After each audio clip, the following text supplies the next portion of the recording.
G'day guys, here we are. Maynarde and Zepph are going to be bringing you the ace match between Intel and Twitter. Who is going to murder each other? What do you think, Zepph? It's too close to call. We've had such great games. I mean, it was a 2-1, it was a 2-2, and now we're here in the ace match, so I cannot call it. In fact, we just saw the PVZ of one Invictus, who is one of the players about to join us, and we've seen the ZVP of Rex Chapman, and both of them are pretty scary. Let's talk about these guys, these handsome fellas. Look at that, Twitter Invictus over there. He's got his cold steel there, looking pretty serious. And Rex Chapman, he looks like a bit of a happy-go-lucky guy, old Rex, our mate. And this will be on Cloud Kingdom. Instantly, I say the map favors Invictus here. Protoss still, with their new units, quite powerful on this map. Yeah, for sure. Lots of pushes in chokes. Very, very deadly. Rex Chapman, if he's shown anything in even just today's games, he knows how to abuse Protoss when they're at their weakest. So it's going to be pretty interesting, pretty exciting. I'm pretty pumped. All right. Let's not do too much introduction because Zepph and I just want to see this game so bad, guys. We've taken time to talk about the players beforehand. But you've seen Rex Chapman, you've seen Invictus, and we just want to watch them kill each other. So without further ado, I present to you game number 5. Alright, so in the bottom left, we have got Intel's champion, their ace player, Rex Chapman. And in the top right, who's this? It is our representative for Twitter spotting as the Red Protoss, Invictus. Invictus. Not to be confused with Invictus. He is the Protoss champion. We saw his incredible PVZ. Good luck, have random. And you two. Much banter between these two players. I really just cannot call a victor here, Intel or Twitter. It's so close. Intel have solidified themselves a spot, as I've mentioned a little bit earlier in the cast. And this will be Forge Fast Expand. So we'll be once more saying, as we did last week, thank you to AHGL for having us on board. We have been very, very grateful to be able to cast these matches for a fine cause, 5,000 towards their favorite charity, and even managed to see some good games, and great games, in fact, in the meantime. So we've been pretty happy about that. Yeah, it's been a completely great experience. Props to all the guys involved in running it. It's been really smooth too. Like, these guys work like clockwork, non-stop. Everything's on time. There's never any issues. The players are all really friendly, give us some good advice and stuff. So really appreciate it. And guys, don't be afraid to continue giving us feedback, even if this is our last cast. We're always looking to improve. That's right. And it might not be our last cast if we do in fact win this competition. I do believe we get to cast the finals. So if you enjoy your Maynarde and your Zepph, then we enjoy you to vote for us on the caster page on AHGL TV as afterhoursgamingleague.tv, that website right there, where you probably saw this VOD. There should be a caster page, and I do believe voting will come up on that next week. So thank you very much to AHGL and their wonderful admins for doing an amazing job. And thank you very much to everyone who is watching, and hopefully in the future will vote for us. Yeah. And hopefully we'll get to do some more Heart of the Swarm action for many, many people, because what better way to spend your evenings than to cast some AHGL? Evenings, mornings, afternoons, twilights. All times of the day. All times of the day is StarCraft time. Sometimes I have this running joke that my girlfriend really hates, and that's where it's a really beautiful day and I'll look at the sun and go, wow, what a gorgeous day to be on Battle.net. And we do get a lot of great weather in Australia, so I get to bust out that joke every now and then, which she really, really hates. So anyway, the Lings of Rex Chapman doing a great job in the natural, just scouting around looking for proxy pylons, being very disciplined, very crisp with his play. The probe trying to block that third, but it will be deflected. Yep. This Ling Ling's doing a great job fending off that probe, making sure he goes all the way home. Should make it, actually. There's only 3 Lings. I don't think they can beat him down before he gets home. Yes, it looks like the probe does have enough HP to in fact make it home, which is great for Protoss fans, and a little bit annoying for Zerg fans. The Overlord cannot find the sweet spot. Getting shot at by that cannon. He's having a bit of a hard time. Yeah, he is. Alright, he's good now. He's all good. He's got his spot sorted. He's got a mug of coffee. He's just hanging around, enjoying the view. The cannon getting him a smack every time that he messed up his position. Read into that however you will. I wonder if Overlords goes through some sort of training where that happens, you know, like, you know how there's some army things you have to, like, crawl through mud and barbed wire or something like that. Yeah. Is this the high ground? Nope! Gotta find that spot. And Rex Chapman's actually getting some real nice positioning with his overlords for sacrificing in later on. He's got a Ling at the third for double security and some Lings out the front, but they're gonna get taken out by this Zealot. Yep, Zealot says no. Lings actually do manage to escape. This overlord still actually does have the vision from that Mothership Core, so the overlord is getting shot at a little bit. Mothership Core, fortunately for Zerg fans, cannot shoot up, can only shoot down. Third is up for Rex Chapman. Queen is at it. And taking those later gases, Zepph, 2 at the natural there. Yeah, 6 minutes 20, quite late. Usually, most Zergs will actually get those gases at 6 minutes and get 3 of them to fund roaches and upgrade and all that good stuff. Especially if there's some sort of aggression where you need to make some roaches for defense, because there's tons of different builds that them pesky Protosses can do to harass you or all in you. And in fact, we have some harassment heading across the map here. The Stalker, Zealot, Mothership Core army heading out. And there are a few Lings here, but I don't know if that's going to be enough. We'll need to pull a second Queen. Yeah, he's, wow. Could actually get a Queen kill here or some drones. We'll have to see what happens. The Lings are targeting down the Zealot.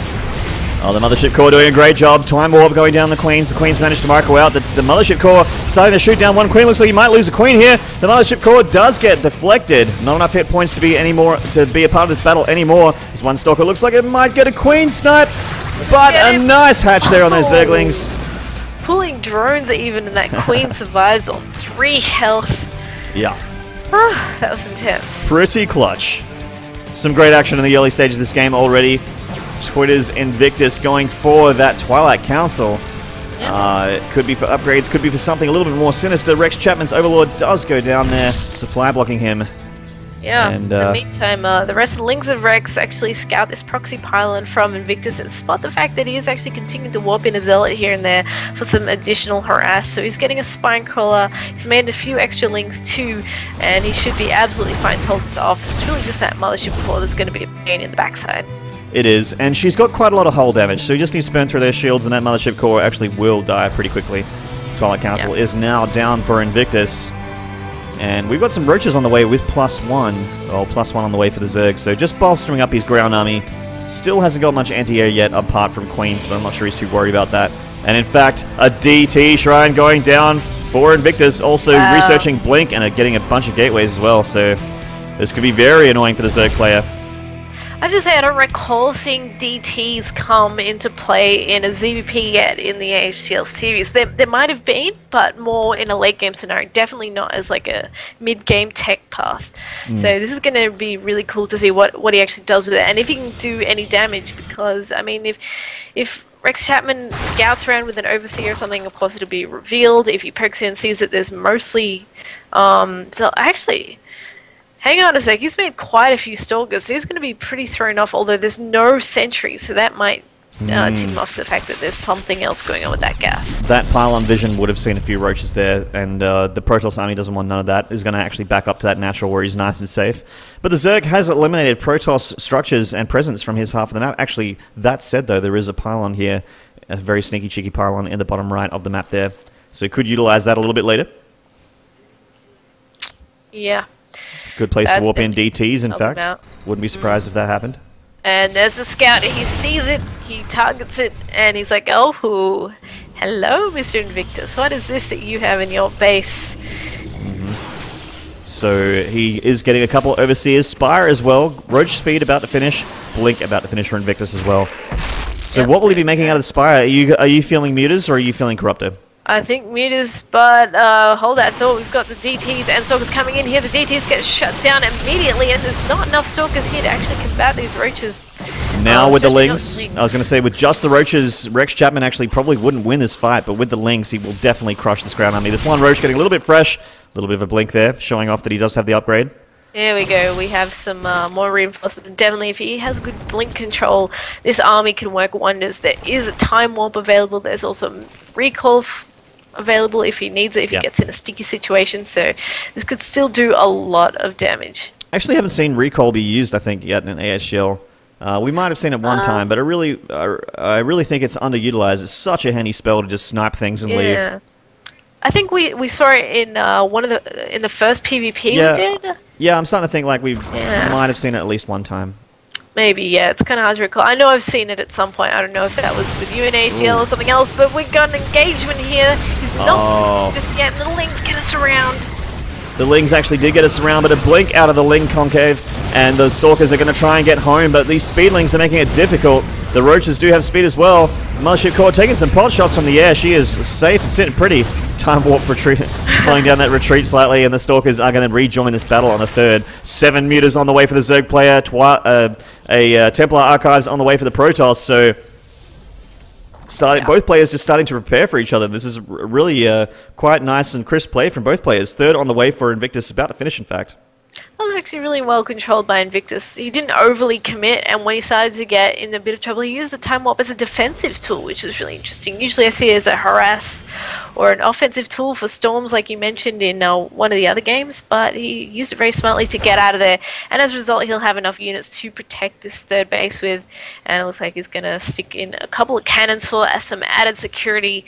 The third base is up and running, more or less. And the Mutas are looking for this Mothership Core, and they do find it, and her reign of terror is at an end. Time Warp looking like it didn't really do the trick that time. Sure is. Invictus is going to need some cannons in his mineral lines to help out against this. At the very least, though, he does have Blink available to him, and that's going to be so invaluable in helping deal with this Muta harass. Indeed.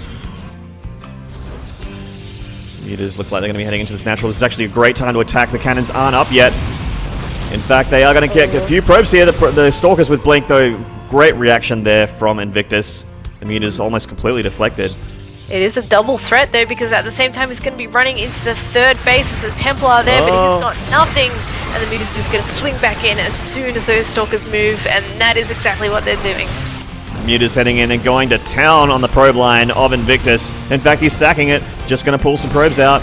And the Roaches here at the third trying to get damage done. If he can clean up these Roaches, Invictus would be in a great spot. Decent force fields here, cutting off a bit of the army. And the Roaches are concentrating on an extractor, an assimilator, sorry, of the Protoss. And it looks like too many Stalkers on the dance floor. An offensive blink, in fact, going to take out a few more Roaches on the retreat.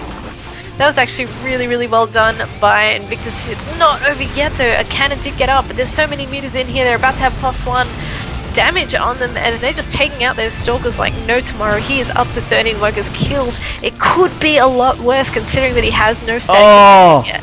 Those stacked probes, managed to get great splash on those. And in the main, already prepared with some Roaches. The probes actually stacking around the cannons, just trying to bait the Mutas into some shots. And he's actually losing a lot of Mutas here. Yeah, so he does need to kind of chill for a sec. Yep, can't get too much of a boner with these Mutas. They are very expensive. 100 a piece. And Rex Chapman managed to get a 4th up behind this, so Rex Chapman doing a great job pinning the Protoss down to 3 base. Fantastic multitasking. It is, in fact, going for attacks on the third while harassing the natural with a Mutas. Really great plays from Rex Chapman. Storm on the way and another Mothership Core for Invictus.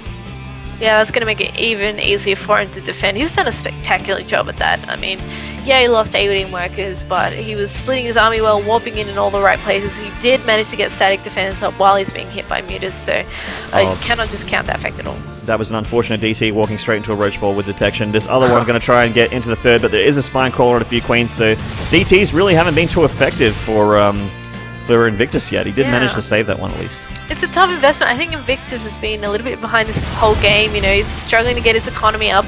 And also those DTs are an investment that did nothing. His harass didn't kill any workers. It was just kind of unit trading. And now he's stuck in his base. And look at the supply differences. Wow. The Zerg is nearly maxed. The Protoss not even at 150 yet. And he's just making a ton of spines. And why not? He is preparing for that late game for the Death Ball. That's what you need, especially when you're floating almost 2k minerals at any given time. Just turn all your drones into spines and then remake some, and that's how he's rolling right now. Hive on the way behind this as well. Would not be surprised to see Broodlords or even Ultras. I think Ultras are amazing at the moment in Heart of the Swarm. Yes. Ultra Bane is actually quite a nice composition against Protoss. Yeah. A bit old school, but I do like to see it from time to time. Ultra Bane and What's the other stuff? Vipers, maybe. Oh yes, the Viper. Such a great unit. Swarm hosts. I've seen some actually really interesting late game unit compositions from Zerg players. I'm curious to see what the standard is going to end up being. But yeah, I guess we'll find out. A storm goes down in the natural and the mutas, but they do juke it, and with that health regen, it's going to be like nothing ever touched them, unfortunately. Yeah, their regen is so good, and their speed as well. The Roach is coming in for an attack on this third, though. And there is quite a lot of Protoss units here. I don't think this Roach is going to get too much done. That's right, but they do snipe a couple of cannons and pylons, so that's kind of loosening him up for later. And these Zealots down in the bottom right-hand corner are going to be denying the space for Rex Chapman. So his attention may be called, but down there to deal with that. Yeah, I don't think he'll take his entire army out of position, but that said, though, he probably should bring it home now, because as we can see with our God vision of the caster, we have a Protoss ball heading down, looking like they want to get a hatchery. And the Zerg army is actually quite out of position. There's a few Hydra swings in there now. Yeah. But this is actually going to force Invictus either back or into a really awkward position. Storm on the Roaches. Storm actually not that good against Roaches, but did soften up quite a lot of them. And the Protoss army is retreating, but he will lose a Nexus. In fact, that Nexus is supply blocking him. Oh, and all the pylons are going down too. This supply block. Supply blocked. He's having trouble getting up that ramp. Storms have been great, but they're just not doing that much. And Rex Chapman is happy to lose these units. He's just going to maximize the damage with these and continue to macro up and defend at home. Storm's going down on the Roaches, and the Roaches probably will go down. But this damage is so incredible. He killed a Cybernetics core, he killed a Nexus, he killed another Mothership core. Oh my goodness. Absolute kindness. The mutas are having their way with the DT Shrine, not even caring that the Stalkers have given them some pokes. 41 workers killed! Oh my god. Rex Chapman is looking like he is in an amazing position for intel. Twitter's Invictus really needs to try and pull something out of the hat here. The Muta's going to deny this Nexus again! He does get the cancel. The Stalkers come to their aid. There's an Archon in there now too, but these Mutas are at the point where they don't even care if they die. No, the time of the Muta has ended. Yeah. All going to be at the ground, all about the ground army right now, and I think that Invictus's lack of Colossus has really been hurting him in this game. The Storms just haven't been cutting the mustard against this heavy Roach composition. Yeah, I mean, he had the Storms just in time, but he didn't have enough Templar to kind of have that stocked up energy. Actually, it's a good decision now that I think about it, because of the Mutas as well. Storm's pretty good against Muta, so... Yeah, I mean, Time Warp with the Storms, like you mentioned, would have been great, but he lost the Mothership core, and he's just had kind of this tough spot the whole game. Oh, gosh. This entire Protoss army is getting zerged right in the face, and they have to retreat into enemy territory. Those Hydras are just on creep. They don't even have the speed upgrade. They're slithering around. Force field's going down, but he did lose quite a few sentries there. That's really, really tough for him. Protoss will actually probably need to go all the way home now. One DT was just chasing Drone down at the bottom right. Looks like he's going to go back for round 2 with his Zealot buddy. Will Invictus hold off this next push? It's actually going to be pretty tough for Rex Chapman to make it up here unless he's out of position. And he just sneaks straight into the natural. A lot of probes getting killed. A hallucinated Colossus just evaporates. Too much damage. All these Hydras are just going to tear through these Stalkers. Without the splash damage that he desperately needs, these Hydras are just really, really unstoppable at this stage. They're even getting +3 upgrades on the way. 7 Vipers on the way, in fact, as well for the Zerg, just in case. If there's a Colossus control position, it is going to get Scorpion, get over here into the Zerg ball. Awesome. Templar Archives goes down. These units do get cleaned up after those nice force fields from Invictus, but is it too little too late? I'm feeling like it is. Well, let's look at the supplies. Killed. We've got a max Zerg against less than 100 supply Protoss, and we generally know how that ends. Protoss is a great race, Zepph, but I don't think they're that good. Yeah, they're having, well, he's having some trouble, that's for sure, against the mobility of the Zerg in this match. The Muta's taking out some more probes. We're going to be hitting the 70s soon. Have a look. Yeah, I was going to say, have a look at that workers killed count. That is just disgusting. That's R-rated. Yeah. That's how many workers have been killed. DT whacking away at the bottom right-hand corner. The good thing is that he's denied a 5th base. Yeah, and further from Rex Chapman. He's doing he's doing what he can with what he's got, and I think he's actually been doing a really good job this game. A lesser player would definitely be dead right now, but Invictus is, you know, he is the Shakespeare Protoss. He is making sick plays. Yeah. I mean, 26 minutes in the game and still being stuck on 3 bases, no small feat for any player against a Max Zerg to repeatedly hold off these onslaughts. So he's done really, really well. But it's just so hard to come back from this position. But maybe if he gets a perfect engagement, things could go his way. That's right. The mutas of Rex Chapman are still somehow, some way alive. Yeah. And let's have a look at this probe count. 26 probes versus the 60 drones of Rex Chapman. I know which player I'd rather be right now. Yeah, and let me just open up this fancy structures tab to see that we have 24 spines just chilling. Damn, that's a lot of spines. They are all pretty much concentrated at the chokes into the Zerg structures. Of course, the one place where he doesn't have spines has been getting Invictus over and over and over again. Yeah. Wow. It's a lot of Archons. It's actually, it must be an exhausting game for both players. Rex Chapman's micro and multitasking has just been out as well. And at the same time, Invictus is somehow managing to keep his bases running and defending it and getting tech and upgrades. I'm exhausted just watching them. The creep spread of Rex Chapman nearly got up to the Protoss front door. And look at all these Vipers, Zepph. He's just going to pull the Archons into this death ball of Zerg. It doesn't look like a death ball because of the unit count, but rest assured, this is a scary Zerg army. He may even just Blinding Cloud and go for it. Yeah, and he absolutely can. In fact, pulling the Archons in. Feedback's going on the Vipers. Great moves here from Invictus, but losing a couple Archons there. Great reactions actually getting those feedbacks off, but those Vipers don't really care. They didn't quite have enough energy, all of them, to get taken out. And he's just going to duck to it again. Oh my god. That's the coolest. Get over here. Storm's going down on the Zerg units, but there is so much Zerg, Zepph. I am not sure that it'll make a difference. There's a Blinding Cloud. Great spell. Lowers everything down to 1 range, I believe. So it basically becomes a melee unit. Yep. Muta's chewing away at the 3rd, and there's too much for Invictus. GG Intel managed to take it out. What a sick 5-game series going down to the ace. Well played, Rex Chapman. You get our seal of approval. You're a very entertaining player to watch. And Invictus as well. Can't take anything away from you, man. You've done a great job for your team. And really came down to the wire. Twitter putting in a valiant effort. In fact, I do actually have the standings for you guys. So let's quickly talk about that just after the last game. We can see that, in fact, Twitter and Intel are both in the top 4 of their division. So even with losing this game, it does look like, in fact, Twitter are in a pretty good position to advance. I would guess that the first half of each division goes through. Not too sure on the format, but it's looking pretty good. Division 1, we got Microsoft, Amazon, IBM, Google Incorporated at the top there. National Instruments and Ernst & Young, Facebook, Cisco following. Epic, Intel, Palantir, and Twitter top 4 of Division 2, with EA, Zynga, Storm 8, and Gree taking up the bottom positions there. Gree having a rough time with 07. And, but hopefully we'll see them come back with a trained StarCraft 2 death match in the next season of AHGL, which no doubt will be coming. So, guys, thank you very much for following Maynard and Zepph. If you've enjoyed our cast, feel free to vote for us. Voting does open next week, and we've had an amazing time. So, thank you very much for having us on board, AHGL admins. Any last words, Zepph? I think you about covered it. Just thank you once again to everyone involved, to all the players, teams, admins, Day 9, the whole lot of it. Everything's been wonderful. It's been great. It's a lot of fun.